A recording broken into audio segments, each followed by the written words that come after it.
Nagbabalik po ang saganang mamamayan, Engineer Felma. Siguro mabilis na lamang, ginakapos tayo ng oras. Sa ngayon ho ba, may mga mini-maintain na ho ba tayo mga high density projects po ng ating pamahalaan? Meron po. Sa ngayon po, mayroon tayong 5 na ongoing ang construction. Opo. Isa nga ho sa una dyan ay yung Ambaka na nasa Valenzuela. Ugong, no? Yan po ay 1,440 po na units kasi ho para sa 1,440 na member beneficiaries. Meron din po tayo riyan sa may Pasong Tamo na 109 member beneficiaries po. At yung Ernestville po dito sa Gulod sa Quezon City ay 212 naman pong member beneficiaries natin. At yung beneficiary doon mismo sa community na yon, sila mismo? Sila po sa komunidad. Kaanib po sila sa asosasyon na. Pero dyan, ang gusto kong itanong doon, paano natin may encourage ang mga komunidad o mga asosasyon na mag-undertake ng mas maraming ganitong uri ng pabahay? Ibig ko sabihin, kapag na-initiate natin ito, na-facilitate, dadami ang mga komunidad na mayroong kakayahan na magpatayo ng kanilang bahay, mariresolve natin sa kalaunan yung problemang, yung acute housing problem natin. Ngayon, ano bang ahensya ng gobyerno o sino ba yung dapat magmalasakit para ma-initiate natin, mapabilis, ma-facilitate yung high density housing project, Engineer? Sa ngayon nga po ay bagong programa po ito sa ilalim ng Social Housing Finance Corporation. 2013 lang po. 2014 po talaga nagsimula ng paglulunsad. Ay nakita nga ho namin na napakagandang proyekto ho ito para sa ating mga informal settlers, lalong-lalo na ho para malinis natin itong waterways natin dito sa Metro Manila at saka yung mga nakatira ho sa danger area.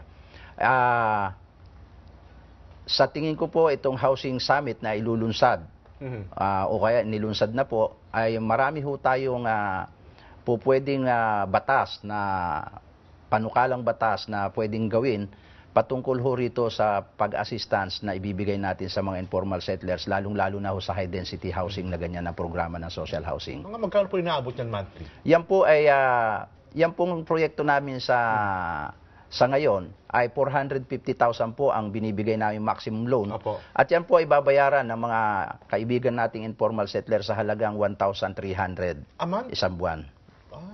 Sa scheme po na murang-mura, 10% gradual scheme. Mga ilang taon naman yun niya babayaran, Engineer? 30 years po. Pwede na. 1,300 to.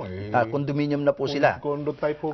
Yan po sa Ambaka ho ay 28 square meter po ang floor area at meron ho silang loop na 14 square meter. Kaya po lahat po yan ay nasa 42. Qualified po ba ako dito?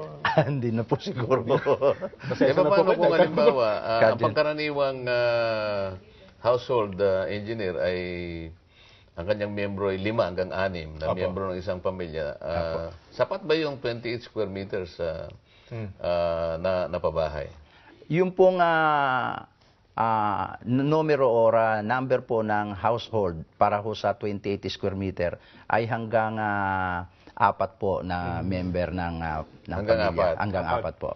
So, kasi may kwarto po sila sa taas na 14 square meter po. Nakita, pinakita sa TV ko yung kanilang model unit. Maganda ho. Sa baba, tapos merong parang itaas nila. Yung loop po. Yung loop, ang tawag na doon. No? Pwede maglagay ng mga 2 kwarto na pulugan. So, nakakatayo ho sila ron sa taas. So, sa pagpapaliwanag mo kanina, Engineer, parang napansin ko na may kakailanganin siguro mga ilang panukalang batas para kung ang pag-uusapan ay pagpapabilis o siguro pagpapalakas nitong ganitong uri ng pagpapabahay. Tama ba yun? Tama po. Naku, sa tingin ko, kung malaki may tutulong dyan ng ating party list, yung wasagi. Kung babalik si Daniel Barrion, hindi ba? Ay, aprobado na yan. Basta po ako ng ilang mga text, may kinalaman po sa ating box of Puri. Oo, tama po kayo kung dati ganap na tayo malaya para harapin ang lahat ng kahirapan sa ating bansa. Jim ng Pampanga, sa kasalukuyang administrasyon, lalo tayo nawawalan ng kalayaan kasi maging ang tinatawag nating Kalayaan Island Reef ay inukupan na ng China. Fred ng Nueva Vizcaya, hindi po dahil sakop pa rin tayo ng kahirapan at pandarambong ng mga korap na politiko. Jason Collado ng Cavite, hindi pa malaya ang Pilipino sapagkat puro korap ang mga namumuno sa atin. Tuta pa din tayo ng ibang lahi dahil lahat dito sa atin, China. Mr. Ronald Torres ng Bukawi. Good morning po sa inyong dalawa. Kong at Jen, opo, ang sagot ko, malaya na tayo. Ariel Rafaelia ng Quezon City. Hindi, habang maraming naghihirap at matinding korupsyon, ang kalayaan ay isang salita. J. Flores ng Oriental, Mindoro. Hindi, kasi alipin pa rin tayo ng kahirapan at ng mga mapang-aping mayayamang negosyante na patuloy na kinakawawa ang ordinaryong manggagawa. Mon Gado ng Parañaque City.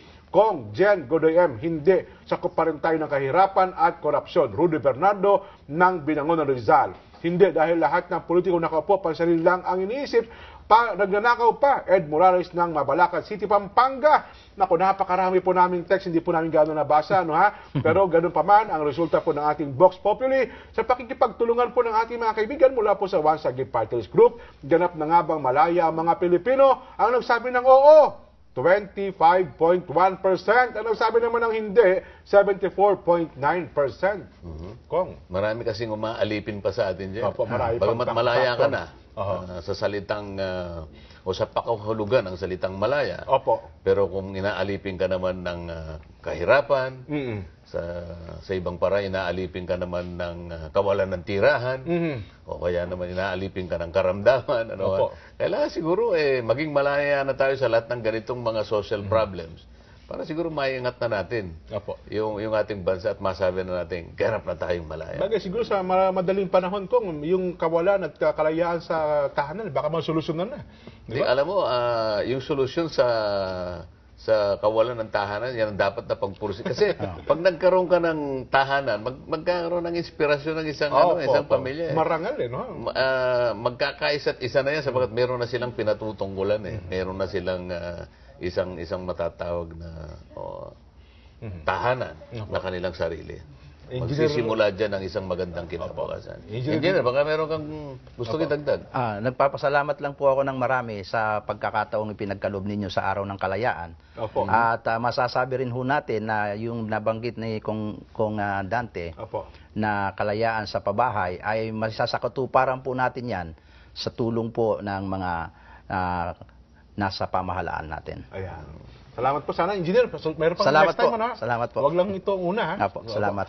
Mga kaibigan, binabati natin ang maligayang karawan siya na Jel Miranda. Jel, happy birthday! Kahapon po ang karawan naman ni Ma'am Cristina Alcantara. At bukas po, ang birthday naman ang ating control engineer, Chris Narvaez, at ni Kuya Arnel Rayos. Binabati naman ho natin, pinababati po ito ng nanay ko, ang Kuya Alejandro Motok, na kasama daw po nila noong isang araw, at si Ate Cheryl Gonzaga, na nanonood daw po lagi ng Saganang Mamamayan. Kong?